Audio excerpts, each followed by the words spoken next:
Значи, суштината е дека владата ги исполнува ветувањата, но продукција никако не се случува од Еврокомпозит. И окей, две се страните на оправданието зашто тоа се случува или не.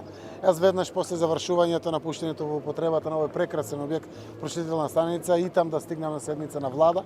Точката е на крајот на седниците, иако ја води заменик претседателот на владата Радмила Шекеринска, чека таа точка да стигнам јас за да изнајдеме решение, секако и за вработените во Еврокомпозит. Уште еднаш само да информирам, се работи за купување на месеци, додека крајно не заврши new diligence или комплетната проценка за објавување на продажба.